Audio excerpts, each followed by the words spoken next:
안녕하십니까. 예, 우리 좌우 옆 사람과 이렇게 인사하면 좋겠습니다. 하나님 우리의 상급 되십니다. 네, 하나님만이 우리의 방패시고 상급 되시는 줄 믿습니다. 네, 아멘. 지난 시간에 창세기 노아 언약에 대해서 살펴봤고요. 오늘은 아브라함 언약입니다.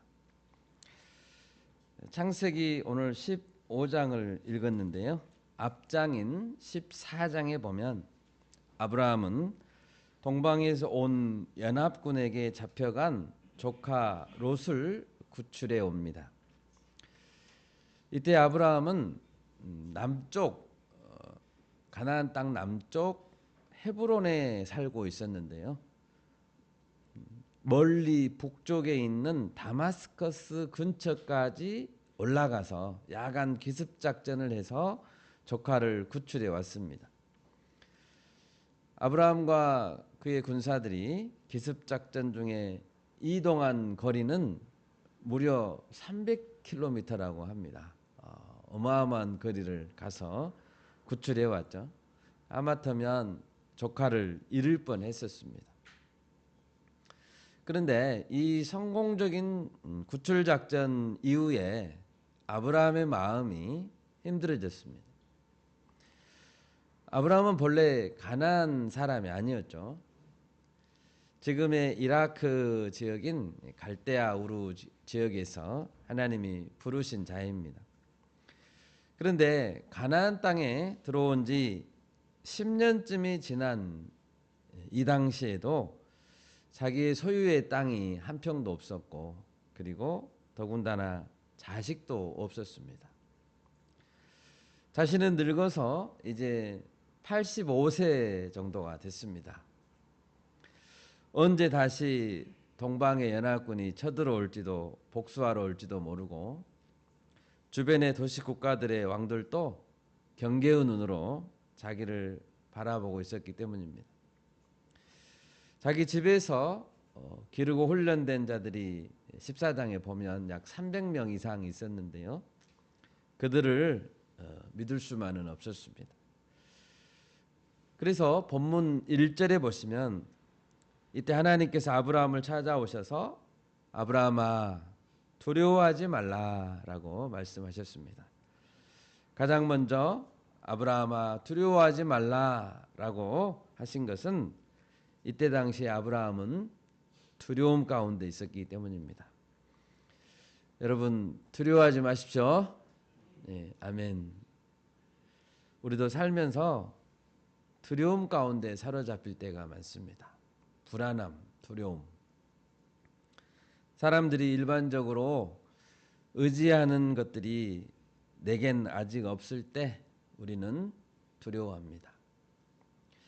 나이는 들어가고 확실하게 가진 소유도 없고 믿을 만한 자식도 없으면 미래가 보이지 않습니다. 그럴 때 우리는 불안해하는 것 같습니다. 여러분 이때 우리는 어디에 소망을 두고 무엇을 붙들어야 할까요? 오늘 설교의 제목은 두려워하지 말고 하나님을 바라보라입니다. 우리는 왜 두려워하지 말아야 합니까? 오늘 본문을 보시면 첫째로 하나님이 지극히 큰 상급, 하나님이 방패가 되시고 지극히 큰 상급이 되시기 때문입니다. 여러분 믿으십니까? 네, 아멘. 우리가 가장 붙들어야 할 것은 하나님 자체입니다. 1절을 보십시오. 이후에 여호와의 말씀이 환상 중에 아브라함에게 임하여 이르시되 아브라함아 두려워하지 말라. 나는 내 방패요 너의 지극히 큰 상급이니라. 이후에라는 것은 14장에 조카 구출 사건이 있은 이후에라는 뜻입니다. 아브라함은 두려움과 불안 가운데 가만히 자신의 장막에 누워서 자기에 대해서 생각해 봤겠죠. 고향과 친척을 떠나온 지 10년이 넘었습니다. 내게 있는 것은 무엇이란 말인가? 하나님이 내가 네게 제시할 땅으로 가라 해서 일단 따라 나섰는데 내게 남은 것은 무엇인가 생각해 봤습니다. 중간에 하란이라는 곳에 머물렀었는데 거기에서 아버지가 돌아가셨죠. 아버지도 돌아가셨고 조카도 죽을 뻔했는데 내게는 자식도 없고 10년 이상을 손해본 것 같았습니다. 괜히 고향을 떠나왔을까? 이래저래 생각이 많아졌습니다. 그런데 이때 하나님이 오셔서 무슨 말씀을 하셨습니까? 나는 너의 방패요, 너의 지극히 큰 상급이니라 라고 하셨습니다. 하나님은 자신을 방패라고 하셨습니다. 여러분, 방패는 언제 사용합니까? 방패는 전쟁 중에 사용하죠. 날아오는 화살을 막아주고 또 내리치는 칼로부터 나를 보호해 주는 것이 방패입니다. 하나님이 말씀하십니다. 내가 너의 방패가 되어주겠다. 걱정하지 말란 뜻이죠. 또한 하나님은 자신이 상급이라고 하십니다. 보통 상급이 아니고 지극히 큰 상급이라고 하십니다. 내가 너의 트로피다. 하나님 자체를 우리에게 주신다는 뜻입니다. 하나님은 자신을 주고 싶어 하십니다. 아멘. 우리는 자꾸 하나님께 뭔가를 달라고 합니다. 기도할 때 하나님 이것도 주시고 저것도 주십시오. 이때 하나님이 내가 나를 줄게, 내가 나를 줄게라고 말씀하시는데 하나님께 우리는 어떻게 말합니까? 하나님은 됐고요. 돈을 주시고 집을 주시고 차를 주시고 직장 주시고 출세를 주시고 자녀가 잘 되고 결혼 신부감 신랑감 내게 주십시오. 우리 이런 기도를 하는 거죠. 하나님은 됐고요. 우리는 하나님보다 하나님이 주시는 어떤 선물을 원할 때가 훨씬 많습니다. 선물을 주시면 그때 하나님께 잘할게요 라고 말하는 거죠. 그러나 이때 하나님은 말씀하십니다. 내가 너의 지극히 큰 상급이니라. 예수님도 말씀하셨죠. 너희는 먼저 그의 나라와 그의 의를 구하라. 여러분, 나는 하나님 자체로 만족하고 있는가 생각해 볼 수 있으면 좋겠습니다.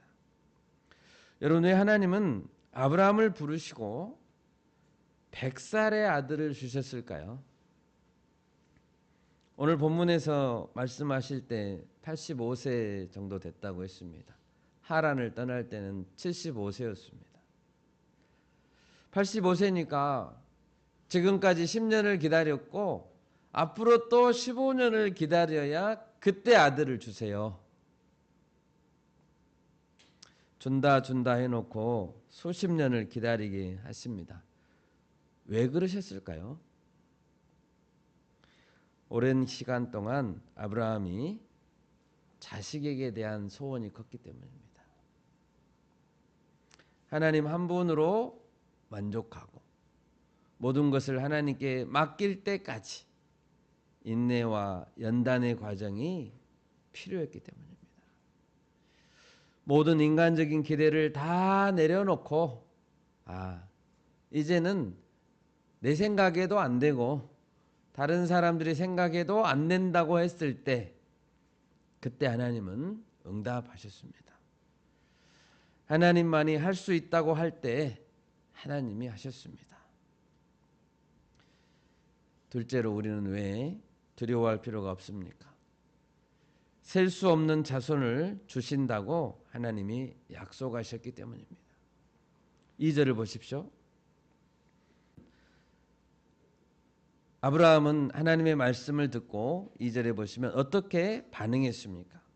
주 여호와여 무엇을 내게 주시려 하나이까? 나는 자식이 없사오니 나의 상속자는 이 다메섹 사람 엘리에셀이니이다 라고 했습니다. 2절에 보면 나는 자식이 없사오니 라고 했죠. 근데 이 자식이 없다는 서운함이 3절에 보면 주께서 내게 씨를 주지 아니하였으니 라고 주님 탓으로 이제 가는 거죠. 주님이 안 줘서 없는 거 아닙니까? 하면서 원망으로 바뀌고 있습니다. 하나님이 내게 주지 않으신 것에 대해서 실망하고 있죠. 하나님 주실 수 있으면서 왜 안 주시는 거예요? 사실 하나님은 그때까지 많은 자손을 주시겠다고 3번이나 약속했었습니다. 창세기 12장 2절에 보면 내가 너로 큰 민족을 이루고 내게 복을 주어 내 이름을 창대하게 하리니 너는 복이 될지라. 12장 2절에서 약속했어요.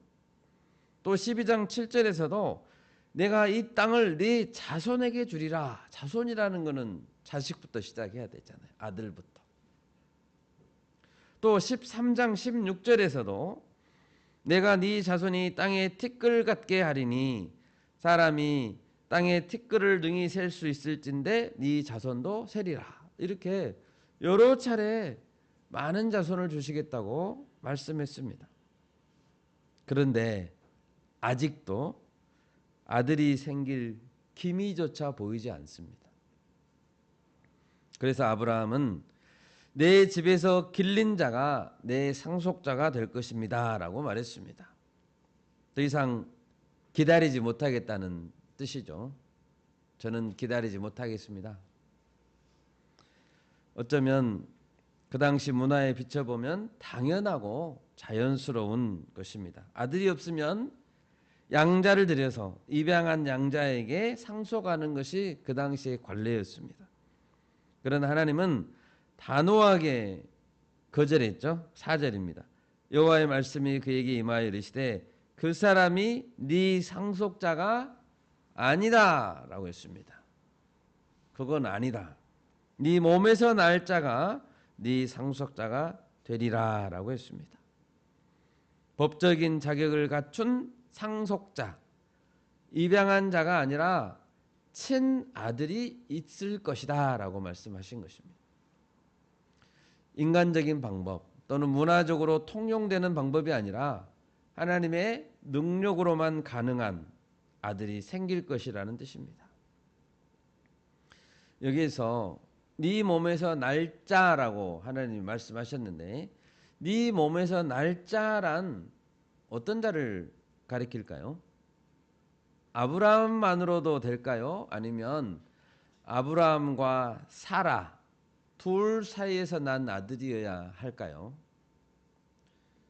먼저 다메섹 사람 엘리에셀은 당연히 안 되겠죠. 피가 한 방울도 안 섞였으니까 당연히 안 됩니다. 그렇다면 나중에 창세기 16장 다음 장에 보면 하갈이라는 여인을 통해서 낳은 아브라함의 아들 이스마엘은 어떤가요? 이스마엘은 아브라함의 씨이니까 아브라함의 몸에서 난 자라고 간주할 수 있지 않을까요? 어떻습니까? 여러분, 하갈은 사라의 여종이었습니다. 언제부터 사라의 여종이었을까요? 성경에 정확하게 나와 있지는 않지만 아브라함과 사라가 한 번은 기근 때문에 이집트에 내려간 적이 있었죠. 그때 아내 사라를 누이라고 속였고 이때 사라는 하마터면 파라오의 아내가 될 뻔한 적이 있었습니다. 그때 파라오는 많은 노비와 가축을 아브라함에게 주었습니다. 아마 이때 하갈이 이집트 여인이거든요. 이집트 출신이거든요. 이때 하갈도 그 무리에 포함되었을 것으로 보입니다. 그러므로 최초에 아브라함이 하나님의 부르심을 받았을 때 갈대아 우르를 떠날 때에는 하갈이라는 여인은 없었습니다. 아브라함에서 몸에서 난 자라는 것은 아브라함과 그 아내 사라가 직접 낳은 아들이어야 한다는 뜻입니다. 이 문제에 있어서 갈라디아서에서 사도 바울이 확실하게 정리했습니다. 갈라디아서 4장 22절 23절을 찾아보겠습니다. 갈라디아서 4장 22, 23절 찾아보겠습니다. 기록된 바 아브라함에게 두 아들이 있으니 하나는 여종에게서 하나는 자유 있는 여자에게서 낳았다 하였으며 여종에게서는 육체를 따라 낳고 자유 있는 여자에게서는 약속으로 말미암았느니라. 아멘. 이스마엘은 육체를 따라 곧 인간적인 방법으로 낳은 자이고 이삭은 약속을 따라 하나님의 언약을 기초로 낳은 자라는 것입니다. 하나님의 약속을 함께 받은 사라. 아브라함과 사라는 하나님의 약속을 함께 받았어요. 함께. 그러니까 사라의 태를 통해서 태어날 자가 약속으로 말미암은 자인 거죠. 다시 본문 5절입니다. 하나님은 두려움으로 마음이 어려운 아브라함을 어떻게 돕고자 하셨습니까? 우리 5절 말씀 같이 한번 읽겠습니다. 15장 5절 말씀 같이 읽습니다. 그를 이끌고 밖으로 나가 이르시되 하늘을 우러러 뭇별을 셀 수 있나 보라. 또 그에게 이르시되 네 자손이 이와 같으리라. 아멘. 먼저 하나님은 아브라함을 이끌고 장막 밖으로 나갔습니다. 야, 따라 나와라 하면서 장막 밖으로 나왔습니다. 그리고 하늘을 우러러 보라라고 했습니다. 텅 빈 장막 안에서 혼자 있기보다 하나님을 마주하도록 도우셨습니다. 여러분, 우리가 마음이 답답하고 불안할 때, 때로는 유혹이 몰려올 때 우리는 어떻게 해야 됩니까? 유혹이 몰려올 때 우리는 어떻게 해야 됩니까? 텅 빈 공간에 혼자 있기보다는 하나님이 인도하시는 곳으로 장소를 옮겨야 합니다. 장소를 옮기고 또 하늘을 우러러 보면서 기도해야 합니다. 하나님은 보라라고 하셨죠.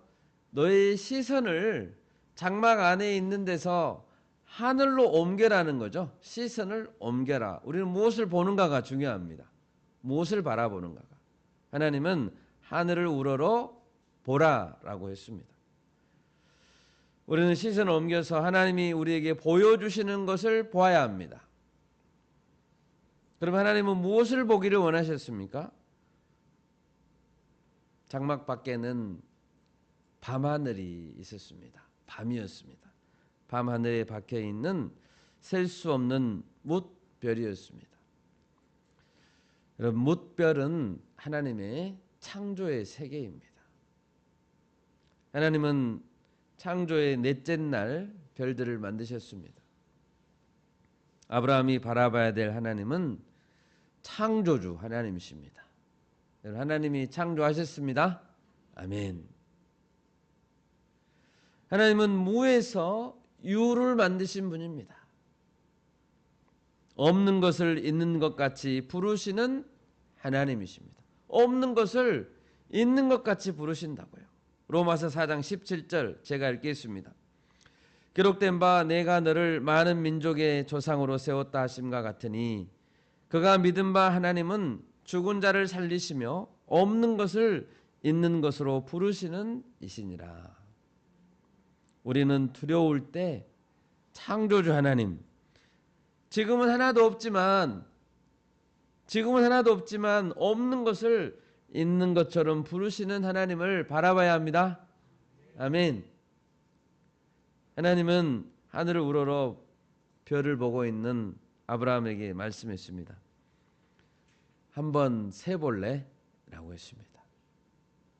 셀 수 있나 보라. 이 말씀은 네가 셀 수 있거든 저 별들을 다 세봐라 라는 뜻입니다. 여러분, 셀 수 있었을까요? 크고 밝게 빛나는 별들, 큰 별들, 달이 떴으면 달은 셀 수 있겠죠? 큰 달은 하나고 또 큰 밝게 빛나는 별들은 물론 셀 수 있을지 몰라요. 그런데 멀리서 작게 희미하게 보이는 별까지 센다면 셀 수 있을까요? 불가능합니다. 저는 이제 사막에 가본 적은 없어요. 사막에 가보신 분들이 그런 말씀 하시더라고요.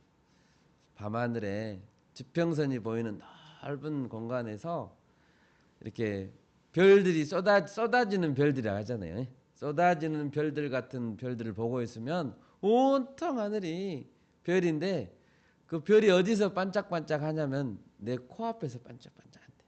요 코앞에서 반짝반짝. 그 별들을 다 셀 수 있을까요? 하나님이 세라고 하시니까 아브라함은 별을 세 봅니다. 그런데 별을 세고 있을 때 하나님이 나지막하게 말씀하셨습니다. 네 자손이 이와 같으리라 라고 했습니다. 여러분, 하나님의 계획은 나의 계획보다 훨씬 큽니다. 하나님의 생각은 나의 생각보다 훨씬 높습니다. 이사야 55장 8, 9절을 제가 읽습니다. 이는 내 생각이 너희의 생각과 다르며 내 길은 너희의 길과 다름이니라. 여호와의 말씀이니라. 이는 하늘이 땅보다 높음같이 내 길은 너희의 길보다 높으며 내 생각은 너희의 생각보다 높음이니라. 로마서 11장 33절에서도 말씀했습니다. 깊도다 하나님의 지혜와 지식의 풍성하며 그의 판단은 헤아리지 못할 것이며 그의 길은 찾지 못할 것이로다. 아멘. 하나님은 특히 셀 수 없는 별들을 바라보게 하시는데 그것은 하나님의 원대한 구원 역사를 보여주고자 하심이었습니다. 하나님의 구원 역사는 원대합니다. 창세기 12장에서 하나님이 처음 부르실 때 하나님은 아브라함에게 너로 큰 민족을 이루게 하겠다라고 했습니다. 아직 아들 한 명도 없는데 큰 민족을 이루게 하겠대요. 하나님의 원대한 계획을 잘 이해하지 못하자, 아브라함이 잘 이해하지 못하자 하나님은 아브라함이 99세 때 나타났습니다. 이제 다음에 좀 지나면 나타나시는데요. 99세 때 나타나서, 여러분 99세 된 할아버지잖아요. 할아버지. 99세 된 할아버지의 이름을 바꿔버렸습니다. 이름. 여러분 이름을 바꾸려면 좀 청소년기에 바꿔가지고 이름도 이렇게 살아라 해야 될 것 같은데 99세 할아버지 이름을 바꿨어요. 여러분 너무 늦은 건 아닐까요? 하나님 보시기에는 늦지 않아서. 하나님은 가장 적절할 때 아브람을 아브라함으로 이름을 바꿔버렸습니다. 창세기 17장 5절입니다. 이제후로는 내 이름을 아브라함이라 하지 아니하고 아브라함이라 하리니 이는 내가 너를 여러 민족의 아버지가 되게 함이니라. 어느 민족이요? 여러 민족이요. 여러 민족. 하나 둘의 민족이 아닙니다. 여러 민족의 아버지가 되게 함이니라. 더 이상 아브라함에게 그저 아들 하나 낳고 가정 하나 꾸리는 그 정도의 삶이 아니라, 이스라엘 민족 하나를 바라보는 삶이 아니라 여러 민족의 아버지로 너는 살아야 된다라는 것이죠. 아직 이삭도 안 태어났는데 하나님은 셀 수 없는 큰 무리를 보여주십니다. 여러분 셀 수 없는 무리는 어디에서 나올까요? 우리 요한계시록 7장 9절 10절을 찾아보겠습니다. 요한계시록 7장. 이 일 후에 내가 보니 각 나라와 족속과 백성과 방언에서 아무도 능히 셀 수 없는 큰 무리가 나와 흰옷을 입고 손에 종려가지를 들고 보좌 앞과 어린 양 앞에 서서 큰 소리로 외쳐 이르되 구원하심이 보좌에 앉으신 우리 하나님과 어린 양에게 있도다 하니. 아멘. 여러분, 하나님은 처음이시요 나중이십니다. 하나님은 시작과 끝이십니다. 하나님은 시작하실 때 끝을 보고 계십니다. 아브라함을 부르실 때 하나님은 요한계시록의 마지막 역사의 끝을 보고 계십니다. 어떤 끝입니까? 영광스러운 그날, 마지막 구원의 날에 셀 수 없는 큰 무리가 흰옷을 입고 종려가지를 들고 보좌 앞과 어린 양 앞에서 찬송할 그날을 하나님은 기대하고 계시는 것입니다. 그것이 뭇별입니다. 여러분, 하나님이 어떤 자를 불렀습니까? 오늘 아브라함은 원래 어떤 자였습니까? 자식도 없고 늙어서 힘도 없고 때로는 살아남기 위해서 거짓말을 하는 비겁한 아브라함입니다. 너무나 평범한 사람이에요. 평범한 사람이라고요. 그렇지만 그런 아브라함을 불러서 무뼈를 바라보게 하시고 여러 민족의 조상으로, 믿음의 조상으로 세우고자 하십니다. 여러분, 우리 각자도 너무 평범한 자들이에요. 그렇지만 하나님 우리를 부르셨습니다. 아멘. 그리고 큰 역사에 동참하게 하십니다. 창조주 하나님, 열방을 구원하시기 원하시는 크신 하나님을 바라보게 하십니다. 마지막 셋째로, 우리는 왜 두려워할 필요가 없을까요? 하나님이 하신 약속은 반드시 지켜지기 때문입니다. 오늘 본문 8절을 보십시오. 아브라함은 하나님께 말했습니다. 그러면 주 여호와여, 내가 이 땅을 소유로 받을 것을 무엇으로 알리까? 라고 물었습니다. 이때 하나님은 5가지 짐승을 준비하라고 했습니다. 3년 된 암소, 3년 된 암염소, 3년 된 순양, 산비둘기, 그리고 집비둘기 새끼, 이렇게 준비하라고 했습니다. 하나님께서는 작은 비둘기를 제외하고 나머지 짐승들은 쪼개서, 이렇게 세로로 쪼개는 겁니다. 쪼개서 서로 마주 보게 놓으라고 하셨습니다.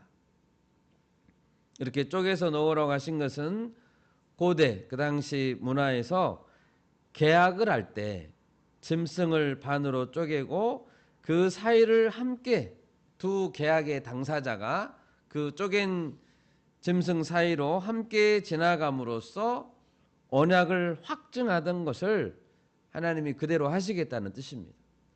만약에 그 언약을 지키지 않으면 이 짐승들이 쪼개진 것처럼 쪼개도 괜찮다라는 의미죠.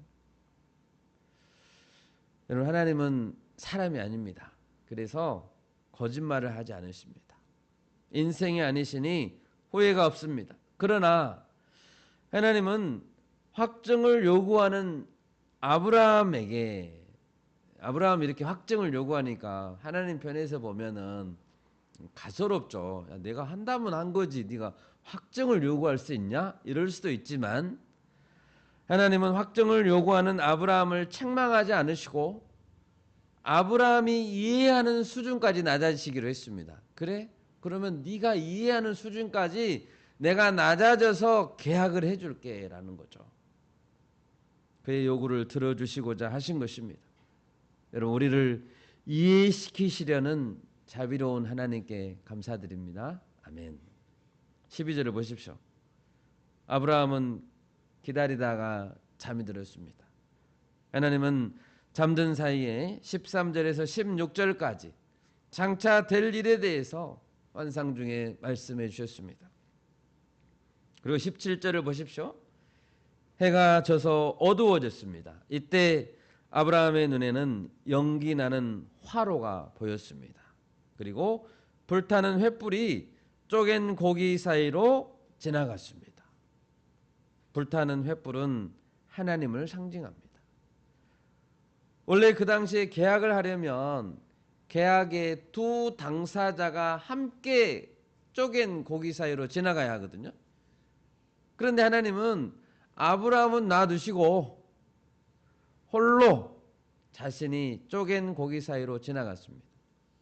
하나님만 지나갔어요. 그것은 무슨 뜻일까요? 그것은 이 언약의 책임을 누가 지겠다는 거요? 하나님 혼자 지겠다는 거예요. 혼자. 이것은 맹세죠. 형식은 고기를 쪼개놓고 이런 형식은 쌍방 계약처럼 형식을 갖췄지만 사실은 하나님만이 지나갔기 때문에 실제로는 하나님이 하신 일방적인 맹세입니다. 계약이라고 볼 수가 없어요. 하나님이 자기를 놓고 맹세하신 거예요. 아브라함이 연약하기 때문에 하나님이 홀로 확실하게 맹세한 것입니다. 여러분, 이보다 더 확실한 표징이 어디 있습니까? 하나님은 한번 하신다면 하십니다. 아멘. 하나님은 반드시 약속을 이루십니다. 하나님이 약속하신 내용이 무엇입니까? 오늘 본문을 쭉 보시면 아브라함의 자손이 이방에서 객이되어 400년 동안 이방을 섬기고 괴롭힘을 당할 것이다. 이 약속은 그대로 이루어졌죠. 이스라엘 자손이 400년간 이집트에서 노예로 지내면서 괴롭힘을 당했습니다. 14절입니다. 하나님은 이스라엘에 섬겼던 이집트를 징벌했습니다. 10가지 재앙으로 징벌하셨고 홍해를 건널 때 이집트 군사들을 죽이셨습니다. 그리고 출애굽할 때는 많은 재물을 가지고 나올 수 있도록 하셨습니다. 이 약속이 이루어졌죠. 아브라함의 개인적인 죽음에 대해서도 약속했습니다. 너는 장수하다가 평안히 조상에게로 돌아가 장사될 것이다. 16절입니다. 네 자손은 4대 만에 이 땅으로 돌아오리니 이는 아모리 족속의 죄악이 아직 가득 차지 아니함이니라. 하나님은 이스라엘 백성들을 가나안 땅으로 다시 되돌아오게 할 시기를 어떻게 정하셨습니까? 물론 이스라엘 백성들이 큰 민족을 이루게 될 만큼 충분한 시간도 지난 후여야 하지만 동시에 그 땅에 살고 있는 아모리 족속의 죄를 심판할 적당한 시기이기도 했다는 것이죠. 하나님은 한번 하실 때 여러 가지를 동시에 하세요. 동시에.